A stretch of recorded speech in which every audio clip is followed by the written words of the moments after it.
Hello दोस्तों, welcome back to our channel. तो जैसा कि हमने पिछले एपिसोड में देखा था, लुयांग ने जेनुसो सेक्ट को ऑटो डिसेबल बनकर ज्वाइन कर लिया था, जहां उसने सिर्फ कुछ ही समय में ऑटो डिसेबल्स के रैंकिंग लिस्ट के सभी टॉप डिसेबल्स को हरा दिया था, जिसके बाद वो खुद नंबर 1 ऑटो डिसेबल बन गया था। जिसके बाद इसे नेक्स्ट एपिसोड की शुरुआत होती है और हमें बिल्कुल उसी बैटल एरिना का सीन दिखाया जाता है, जहाँ हॉल मास्टर यूफे अनाउंस करते हुए सभी को बताते हैं कि आज से हमारा बिंग जी हॉल आउट ऑफ सेक्ट का नंबर 1 हॉल हो गया है। उनकी ये बात सुनकर सभी बिंग जी हॉल के डिसेबल्स बहुत ज्यादा खुश हो जाते हैं और वही दूसरी तरफ इस बात को सुनकर बायू को बहुत ज्यादा गुस्सा आता है, लेकिन वो यहाँ पर कुछ भी नहीं कर सकता था, इसलिए मजबूरन उसे यहाँ से जाना पड़ता है। वही दूसरी तरफ ये सब होता हुआ देख जोहान भी देख रहा था, जो देखकर उसे भी बहुत ज्यादा गुस्सा आ गया था और वो कह रहा था कि लगता है कि इसका कुछ ना कुछ करना पड़ेगा, और ये कहकर वो गुस्से से वहाँ से चला जाता है। वही दूसरी तरफ से लुयांग के पास ये दोनों आ जाते हैं और उसकी काफी ज्यादा तारीफें करने लगते हैं, जिसके बाद मिस फेंग लुयांग को लेकर इना सेक्ट के स्वॉर्ड टावर में आ जाती है, जहाँ सभी डिसेबल से मिस फेंग को रिस्पेक्ट देते हैं। जिसके बाद मिस फेंग लुयांग से उसका टोकन लेकर उस स्वॉर्ड टावर के गार्ड को दे देती है और लुयांग के बारे में सब कुछ बता देती है, जो जानकर वो गार्ड भी बहुत ज्यादा हैरान हो गया था। और तभी हम देखते हैं कि वहाँ पर जो किंग नाम की एक लड़की आ जाती है, जो कि लुयांग को उसके साथ स्वॉर्ड टावर में जाने को कह रही थी, लेकिन इस पर मिस फेंग उसको मना कर देती है और लुयांग को खुद अपने साथ स्वॉर्ड टावर के अंदर ले जाती है। मगर हम देखते हैं कि जो किंग उन लोगों का पीछा करते वहाँ पर भी आ जाती है। फिर मिस फेंग लुयांग को जो किंग का इंट्रोडक्शन देती है, जो जानकर लुयांग भी उसको रिस्पेक्ट देता है। जिसके बाद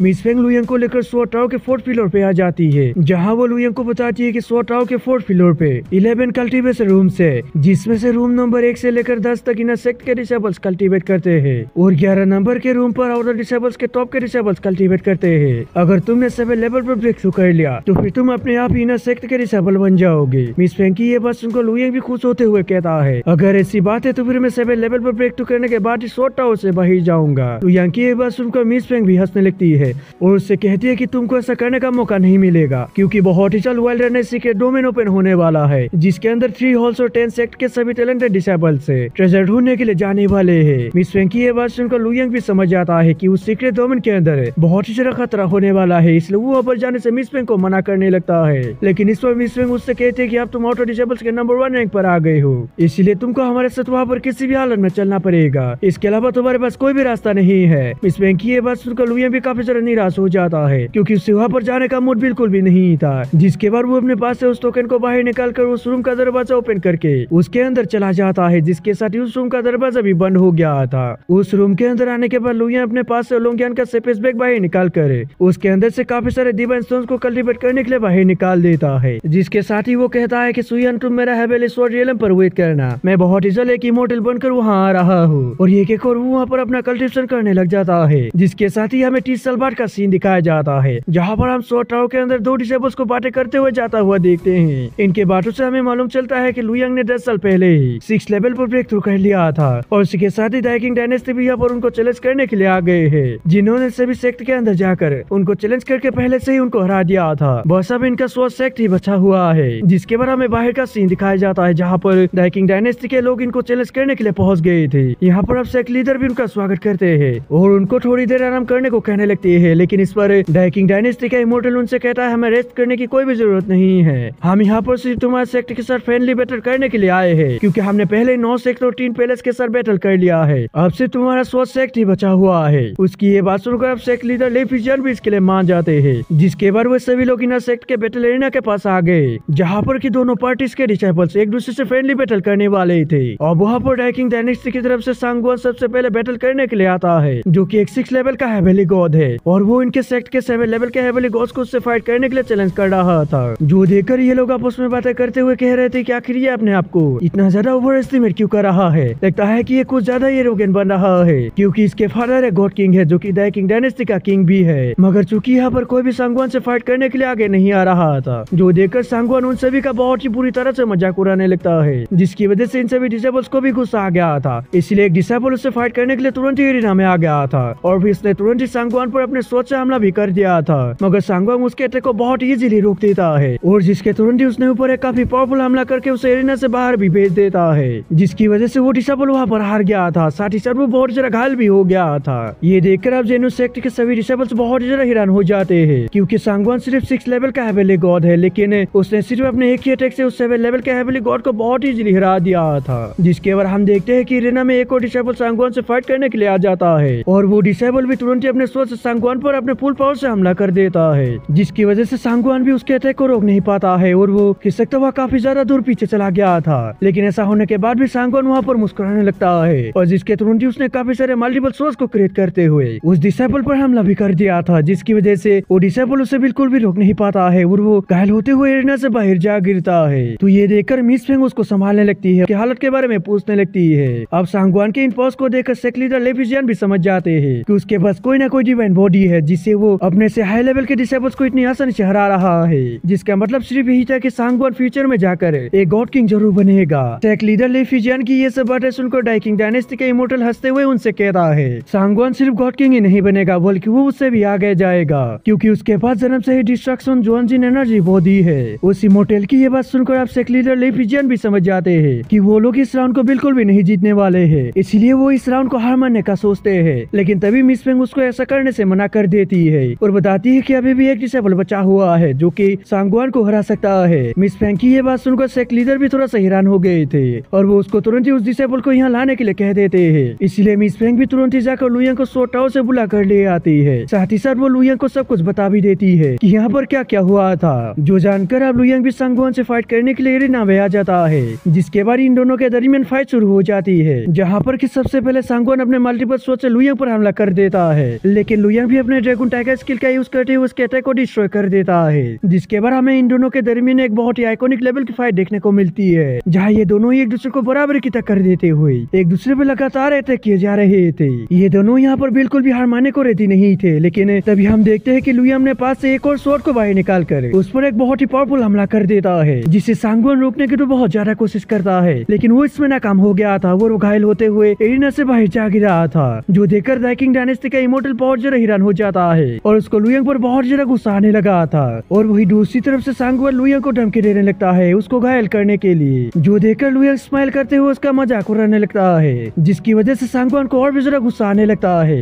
लेकिन वो घायल होने की वजह से लुयांग पर दोबारा हमला करने की हिम्मत नहीं करता है। जिसके बाद डाइकिंग डायनेस्टी का इमोर्टल इस राउंड को हार मान लेता है, जिसकी वजह से सोच सेक्ट के सभी डिसेबल्स बहुत ज्यादा खुश होने लगे। जिसके बाद यहाँ पर डाइकिंग डायनेस्टी और जेनुस सोच सेक्ट के बीच और 2 राउंड का फाइट चलता है, जहाँ पर कि दोनों राउंड्स को डाइकिंग डायनेस्टी जीत लेता है, जिसकी वजह से डाइकिंग डायनेस्टी इस फ्रेंडली बैटल का विनर बन जाती है। इसलिए वो लोग सेक्ट लीडर ले फिजियन से वाइल्डनेस सीक्रेट डोमेन के अंदर जाने का एक स्पॉट डिमांड करने लगता है, यानी कि एक सीट मांगने लगता है। लेकिन अगर उन्होंने इसे देने से इनकार कर दिया तो फिर फ्यूचर में उनके सेक्ट के लिए बहुत ज्यादा मुसीबत हो सकती है। इसलिए सेक्ट लीडर ले फिजियन भी उनको एक स्पॉट दे देते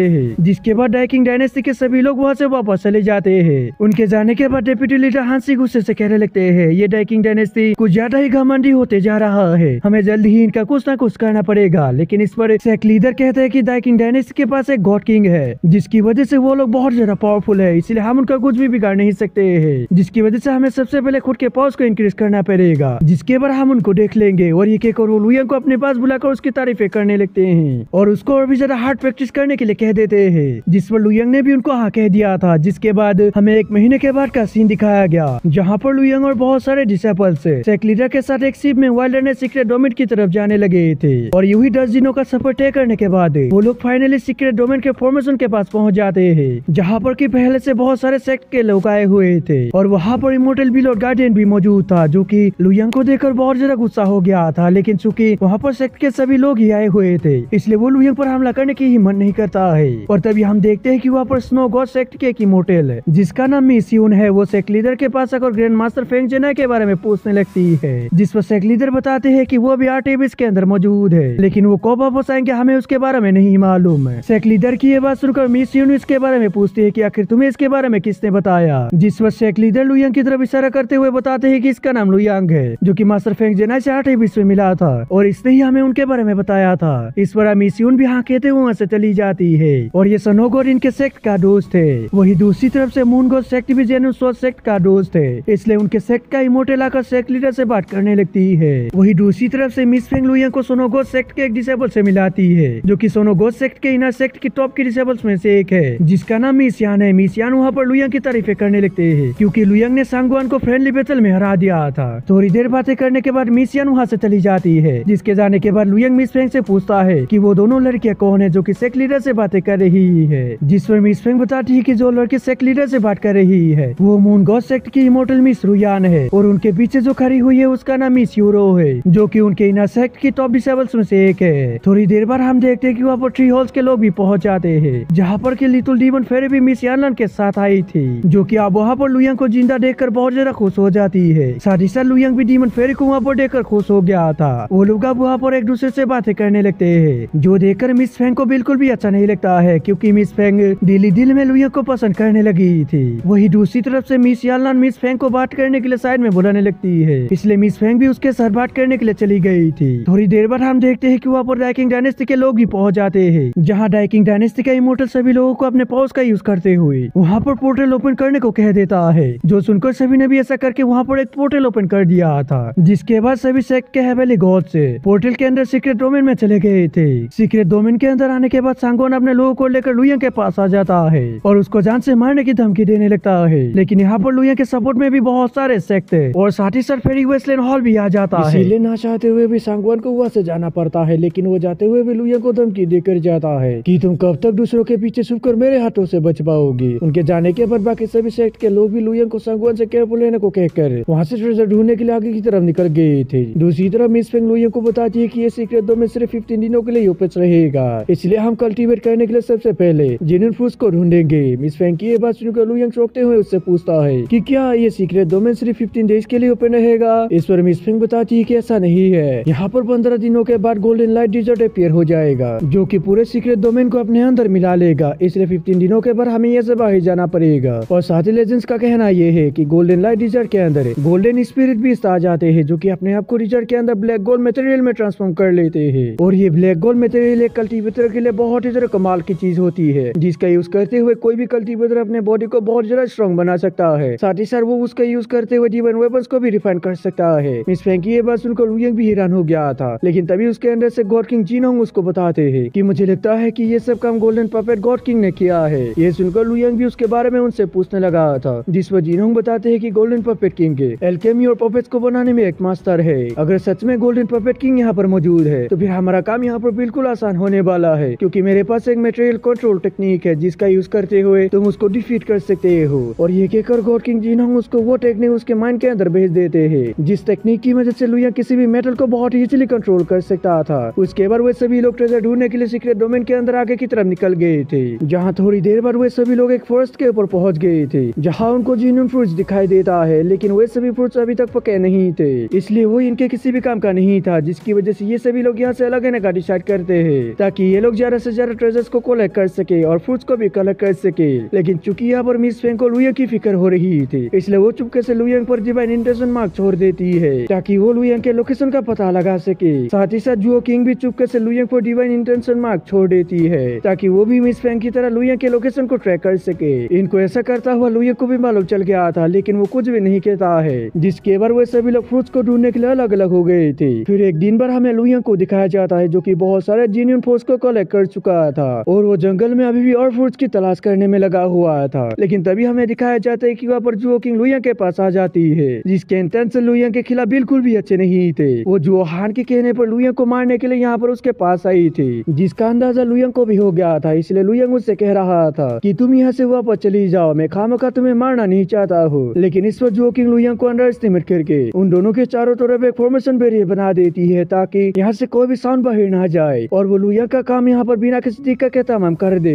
लेकिन जैसे ही वो लुयांग पर अपने स्वॉर्ड से हमला करती है, तो वैसे ही लुयांग भी उसके अटैक को डॉज करते हुए उल्टा उस पर ही अपने पाव से हमला कर दिया था, जिसको जुओ किंग रोकने की बहुत ज्यादा कोशिश करती है। लेकिन लुयांग का अटैक बहुत ही ज्यादा पावरफुल था, जिसकी वजह से वो घायल होते हुए काफी दूर पीछे खिसक गई थी। अब लुयांग के पावर्स को देखकर जुओ किंग भी हैरान हो गई थी, इसलिए वो वहाँ पर एक चाल चलते हुए लुयांग से माफी मांगने लगी थी और लुयांग को उसके पास आने का वेट करने लगी थी। और जैसे ही लुयांग उसके पास आता है, तो तभी जुओ किंग उस पर अपने पॉइजनस नीडल्स का यूज करते हुए स्नेक अटैक कर देती है। लेकिन उसका स्नेक अटैक यहाँ पर बिल्कुल भी काम नहीं आता है, क्योंकि लुयांग ने मेटल कंट्रोलिंग टेक्निक का यूज करते हुए उसके सभी नीडल्स को वापस उसकी तरफ ही कर दिया था, जिसकी वजह से एक नीडल जाकर जुओ किंग के फोrehead पर लग गई थी, जिसकी वजह से जुओ किंग तुरंत ही वहीं पर मारी गई थी। और वहाँ पर लुयांग मुसीबत में ना पड़ने के लिए जुओ किंग की बॉडी को हाइडिंग फॉर्मेशन का यूज करते हुए जमीन के अंदर गायब कर देता है, जिसके बाद वो वहाँ से फ्रूट्स को ढूंढने के लिए आगे की तरफ निकल गया था, जहाँ जैसे ही वो जेन्युइन फ्रूट्स को कलेक्ट करते हुए आगे की तरफ बढ़ रहा था कि तभी उसके पीछे ट्रू डेविल हॉल का गाओ आ जाता है, जो कि लुयांग को पहले मारने की कोशिश कोशिश कर रहा था, लेकिन वहाँ पर लुयंग ने ट्रेसलेस तालिस्मान का यूज करते हुए अपने आप को किसी तरह से बचा लिया था। गाओयान को वहाँ पर देखकर लुयंग तुरंत ही वहाँ से भागने लगा था, क्योंकि वो भी जानता था कि वो अभी उसका मुकाबला नहीं कर सकता है। उसको भागता हुआ देख गाओयान भी संभाल करते हुए उसका पीछा करने लगा था, जो देखकर लुयंग तुरंत ही आसमान में एक सिग्नल भेज देता है। इस सिग्नल को देखकर डीमन फेरी और मिस यानलान लुयंग की मदद करने के लिए तुरंत ही निकल गई थी। दूसरी तरफ गाओयान ने लुयंग पर पीछे से हमला कर दिया था, लेकिन तभी वहाँ पर मिस यानलान भी पहुंच गई थी, जिसने गाओयान के अटैक को डिस्ट्रॉय करते हुए लुयंग को बचा लिया था। मिस यानलान को ऐसा करता हुआ देख गाओयान गुस्से से उससे कहता है, आखिर क्यों तुम अभी भी इस लड़के को बचा रहे हो, जबकि इसका तुम्हारे हॉल के साथ कोई भी कनेक्शन नहीं है। ये सुनकर मिस यानलान जवाब देती है कि जेन्युइन गॉड किंग ने हमारे एंसेस्टर्स की काफी ज्यादा मदद की थी, तो इसलिए मेरा भी फर्ज बनता है कि मैं उनके डिसेंडेंट की हिफाजत करूं, इसलिए तुम यहाँ से चुपचाप निकल जाओ, क्योंकि तुम किसी भी हालत में लुयंग को छू नहीं पाओगे। मिस यानलान की यह बात सुनकर गाओयान को बहुत ज्यादा गुस्सा आता है, इसलिए वो वहाँ पर अपने ऑरा को रिलीज करते हुए अपने बिलोरी स्पिरिट बॉडी को समन कर लेता है मिस यानलान पर हमला करने के लिए, जो देखकर मिस यानलान ने भी वहाँ पर अपने डिवाइन वेपन को समन कर लिया था, जिसका मतलब ये था कि इन दोनों के बीच अभी एक बहुत ही भयानक बैटल होने वाली है, जो कि हमें अगले एपिसोड में ही मालूम चलेगा। क्योंकि दोस्तों इसी के साथ हमारा आज का एपिसोड खत्म हो गया है। दोस्तों अगर आप सभी को वीडियो अच्छे लगे तो लाइक कर दे, और अगर आप चैनल पे नए हो तो सब्सक्राइब करते जाना। तो मिलते हैं किसी और वीडियो में, जब तक के लिए बाय।